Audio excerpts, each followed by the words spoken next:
Great, so welcome back to Grade 8 Math. We are now looking at 9.6, which is division of fractions. And what's confusing about division is really what it means. And the old style division used to be, for example, 10 divided by 2, which means if I had 10 items, let's say 10 pencils, and I divided that into two separate groups, how many pencils would be in each group? And that's kind of right, but it's also not really clear on what that means, the divided by the two groups idea.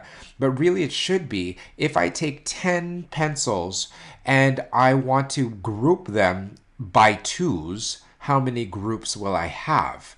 That's the concept of division that we should be looking at. So instead of the sharing concept, the idea of sharing the number gets really confusing when you get to fractions, but rather grouping makes a little bit more sense. So let's take a look at this example right here where we have our pattern blocks, or sorry, our fraction strips. So I'll just go through the different fractions here. So this is my unit fraction strip, my half, my quarter, and my eighth. So they're all kind of cut into two pieces each. So if we look at this kind of first concept, if I have 1/2 divided by 2, you could look at this as I have 1/2 and I'm splitting it into two pieces. You can do it that way. And so when I take 1/2 and I cut it into two pieces, each piece is a quarter.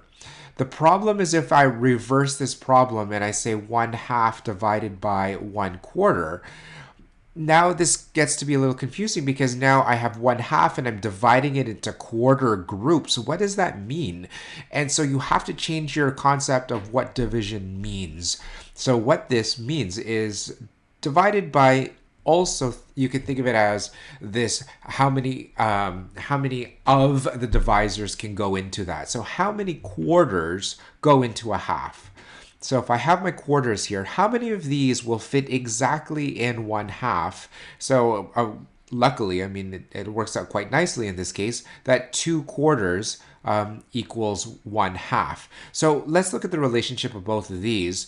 1/2 divided by 2 is a quarter, and then 1/2 divided by a quarter is 2. Which means if we flip this around and we look at the concept of how many quarters are in a half.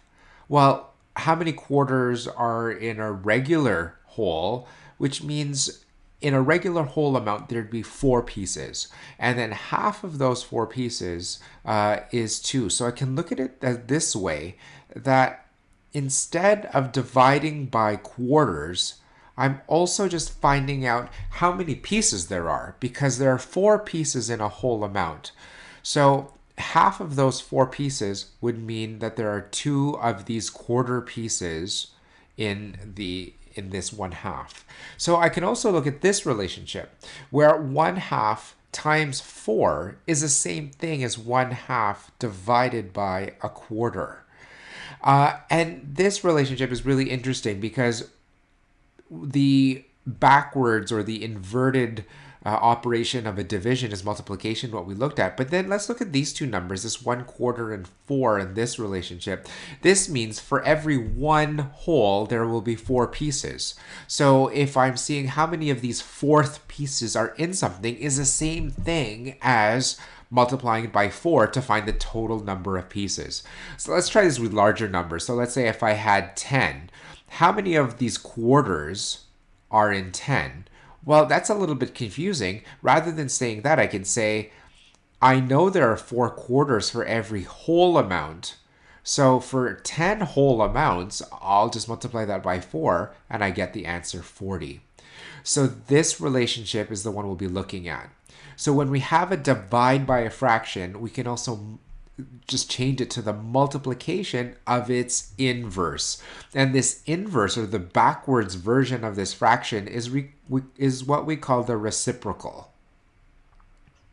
And the reciprocal is a funny thing that helps to change how we look at a problem. So instead of, for example, if I'm trying to find out how many halves are in something, well, rather than finding how many halves are in something, I'll find out how many of those things times 2 there are.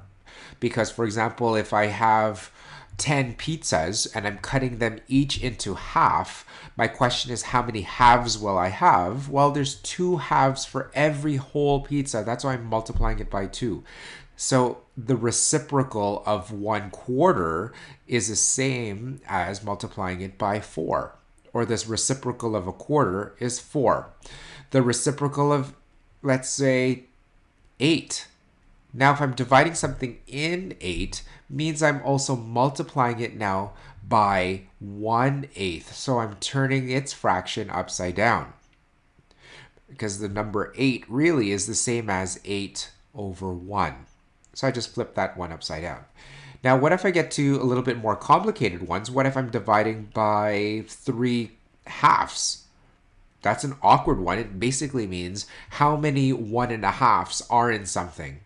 Well, that's really the same thing then as multiplying by its reciprocal, which means we flip these 2 upside down, and so that's 2 over 3. So what if we take something that looks like, well, 3 halves is the same thing as 1.5. And the way we can find the reciprocal is we do need to change it to an improper fraction first, and then we flip that upside down. So 1.5 is the same thing as 3 halves, and that reciprocal is 2/3. So we'll do a couple more. If I have 2.25, the reciprocal of 2.25, I need to convert this first to 9/4, and the reciprocal of 9/4 is 4/9. So the concept of the reciprocal helps to change the way we look at a problem. So instead of dividing by a fraction or dividing by a number, I can just convert it into a multiplication problem instead, but I do need to find the reciprocal or the inverse of that number. So once now we have that reciprocal, we now have a multiplication question, and we continue as follows. So in the next video, we'll be looking at some examples of how to solve division with fractions. So hopefully you understood this lesson.